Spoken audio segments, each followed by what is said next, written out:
Dear student, BSAG Part 3rd, course number GPB 311 crop improvement खरीफ।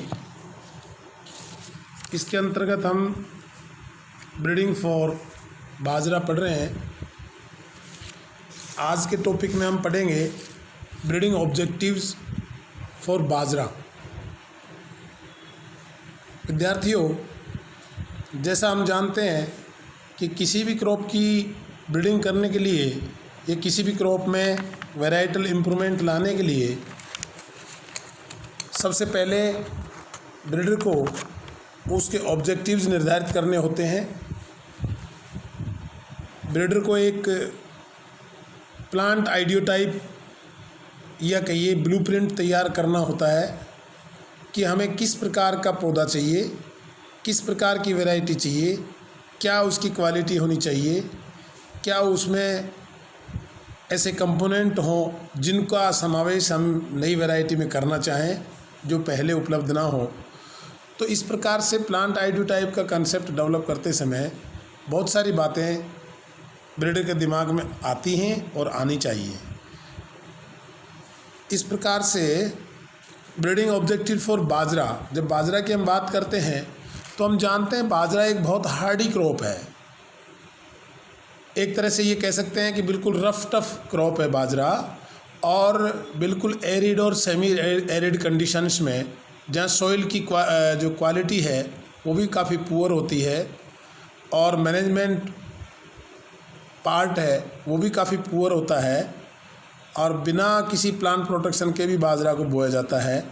और बिल्कुल पानी की कोई व्यवस्था नहीं होने के बावजूद भी वहाँ बारिश के आधारित खेती के लिए बाजरा को सर्वोत्तम उपयुक्त फसल माना गया है, क्योंकि जैसा मैंने पहले कहा बहुत हार्डी क्रॉप है। एक बार अगर इसका बीज जर्मिनेट होकर के पौधे के रूप में पनप गया तो ये बहुत संघर्ष करता है पौधा, और बिल्कुल एडवर्स एग्रोक्लाइमेटिक कंडीशंस में भी अपने आप को जीवित बचाए रखने में सफल होता है। इस प्रकार से जो ब्रीडिंग ऑब्जेक्टिव्स हैं, तो किसी भी क्रॉप के ब्रीडिंग ऑब्जेक्टिव की तरह बाजरा में भी इन बातों का, जो मैंने अभी चर्चा की, इन बातों का ब्रीडिंग ऑब्जेक्टिव्स निर्धारित करते समय हमें इन सब बातों का समावेश करना पड़ेगा और करना चाहिए। और सबसे पहले इम्पोर्टेंट है ग्रेन ईल्ड।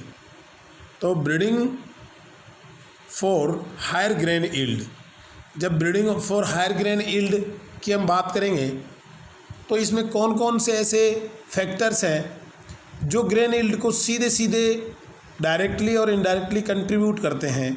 इनमें सबसे इम्पोर्टेंट है हायर टिल्डरिंग पर प्लांट, यानी प्रति पौधे में फुटान अगर ज़्यादा है तो नेचुरल है, ज़्यादा उसमें सिट्टे आएंगे, ज़्यादा ईयर हेड्स डेवलप होंगे, ज़्यादा पैदावार होगी। तो नंबर इम्पोर्टेंट है हायर टिल्डरिंग पर प्लांट। नंबर 2, जब पर प्लांट टिल्डरिंग अधिक होनी चाहिए हमारी वैरायटी में, तो फिर वो टिलर्स क्या करेंगे, वो ईयर हेड में कन्वर्ट हों, सभी टिलर्स इफेक्टिव ईयर हेड में कन्वर्ट हों। और ईयर हेड कैसे हो, वेल फिल्ड, बिल्कुल दानों से भरा हुआ हो, कॉम्पैक्ट हो, एकदम बिखरा बिखरा नहीं हो, यानी दाने बिल्कुल एकदम जम के उसमें आए हों, बने हों, और वह लंबा भी हो, लॉन्ग ईयर हेड हो। तो ये इसी प्रकार से दाना bold grain should be there and uniformly maturity, यानी उसमें दाना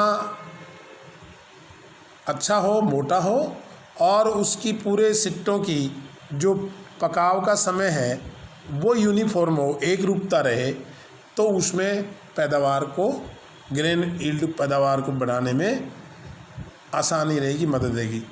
नंबर 4, अर्ली मैच्योरिटी, यानी कि जल्दी पकने वाली फसलें, क्योंकि रेन, हम जानते हैं बाजरा रेन फेड प्राय बोया जाता है।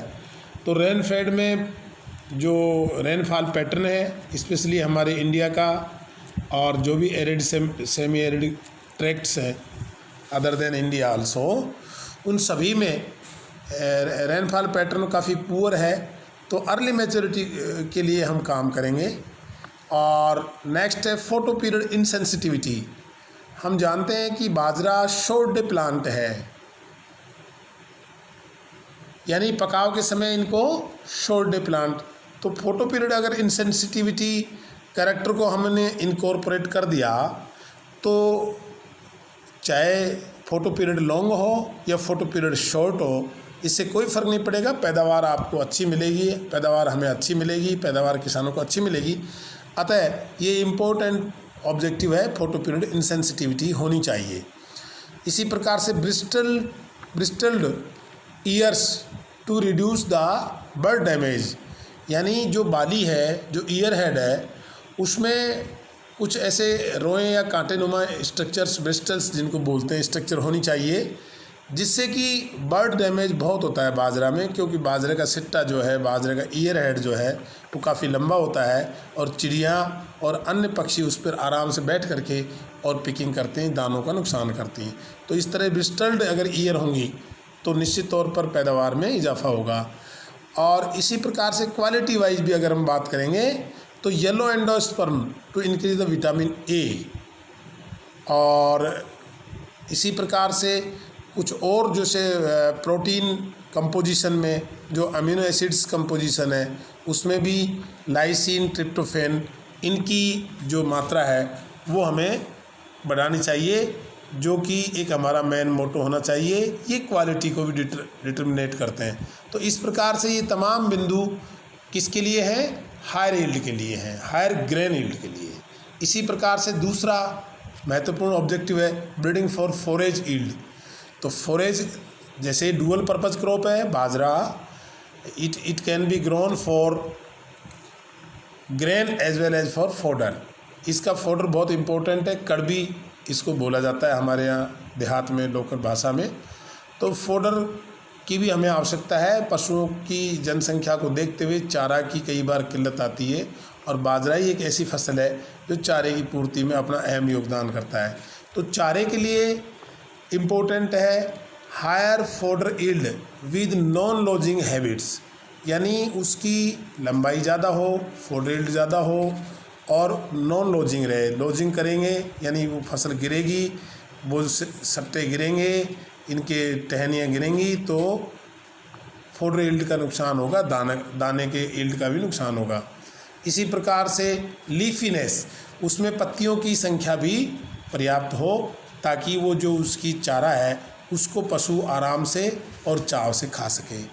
गुड फोरेज क्वालिटी, उसकी क्वालिटी भी गुड होनी चाहिए ताकि पशु के लिए डाइजेस्टिबिलिटी, इम्प्रूव डाइजेस्टिबिलिटी भी होनी चाहिए ताकि पशु उसको आसानी से खा सके, आसानी से उस कड़वी की कुट्टी कुटाई जा सके। तो इस प्रकार से बहुत हार्डी भी ना हो, जो उसका तना है बाजरे का वो बहुत हार्डी भी ना हो, लीफी हो, डाइजेस्टिबिलिटी हो। And very important stay green concept. Stay green concept से मेरा तात्पर्य है कि कई बार जो बाजरे का फोडर है उसको ग्रीन फोडर के रूप में भी किसान भाई हमारे यूज़ करते हैं।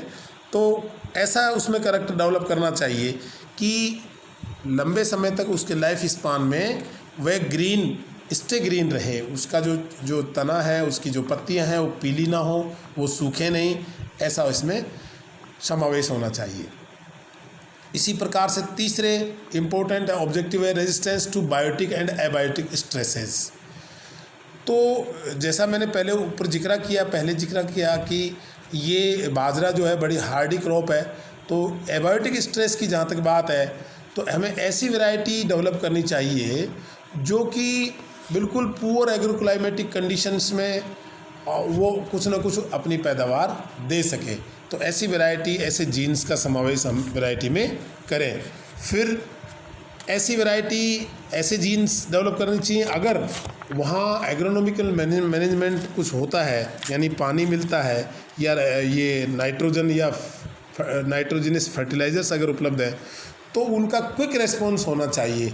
ऐसे क्वालिटी है बाजरा में, फिर भी ऐसे जीन्स को हमें इसमें कंसिडर करना चाहिए, ऐसे कैरेक्टर्स को कंसिडर करना चाहिए। इसी प्रकार से breeding for wider adaptability and yield stability, जो वैरायटी तैयार करें वो काफ़ी लंबे इलाके में किसानों द्वारा पसंद की जानी चाहिए और उसकी जो यील्ड है, उत्पादन है, उपज है, वो स्टेबल यानी स्थायित्व देने वाली हो। ब्रीडिंग फॉर प्लांट टाइप यानी ऐसा प्लांट टाइप हम तैयार करें that would mature before the available moisture is exhausted, यानी कि जो नमी की उपलब्ध मात्रा है वो ख़त्म होने से पहले ही अपने लाइफ स्पान को कंप्लीट कर ले। यानी जो ड्रॉट स्पान है, यानी जो सूखे का जो समय पीरियड है, टाइम पीरियड है, उसको एस्केप करें, उसको अवॉइड करें और उससे पहले अपनी मैच्योरिटी कर ले। तो ऐसे प्लांट आइडियोटाइप हमें तैयार करने चाहिए। इसी प्रकार से ब्रीडिंग फॉर बायोटिक स्ट्रेसेस यानी डिजीजेज, इसमें डाउनी मिल्ड्यू आपको ध्यान रखना चाहिए। डाउनी मिल्ड्यू सबसे इम्पोर्टेंट डिजीज़ है बाजरा की, बहुत घातक है बाजरा के लिए, बहुत नुकसान करती है। तो हमें रेजिस्टेंट टू डाउनी मिल्ड्यू स्क्लेरोस्पोरा ग्रेमिनिकोला ये फंगस है, तो इससे बचाव के लिए हमें ब्रीडिंग करनी चाहिए, यानी downy mildew resistant varieties develop करनी चाहिए।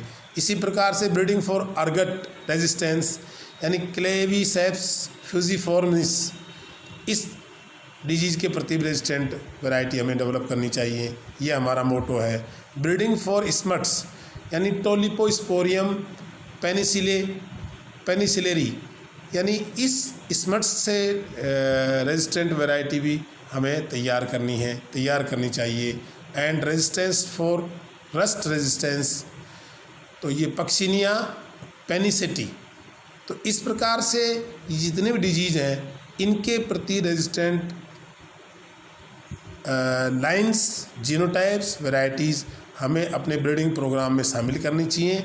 और डिजीज़ जो भी है ये बहुत ज़्यादा नुकसान करती हैं पैदावार का भी, plus it deteriorates the quality also, grain quality को भी ये ख़राब करती हैं और इस प्रकार से उसका अच्छा भाव भी नहीं मिलता, मार्केट द्वारा पसंद भी नहीं किया जाता।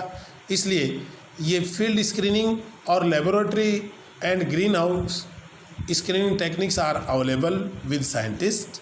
तो इस प्रकार से भिन्न भिन्न स्रोतों से जर्मप्लाज्म को कलेक्ट करके उनकी स्क्रीनिंग करके और बार बार जो वैरायटी हम डेवलप कर रहे हैं उसको भिन्न भिन्न जो कॉजल ऑर्गेनिजम्स हैं, फंगस हैं या रस्ट हैं या स्मट्स हैं, इन सब से इनोकुलेट करते रहें और फिर स्क्रीनिंग करते रहें, इनोकुलेट करते रहें और फिर स्क्रीनिंग। इस प्रकार से हमें रेजिस्टेंट लाइन्स और रेजिस्टेंट जीनोटाइप्स और रेजिस्टेंट वैरायटीज़ की तैयार करने में मदद मिलेगी। तो ये it's all about the breeding objectives about of bajra. इन सब बातों को ध्यान में रखते हुए जो वैरायटी हम तैयार करेंगे वो निश्चित तौर पर एक अच्छी वैरायटी होगी, किसानों द्वारा पसंद की जाने वाली होगी। धन्यवाद।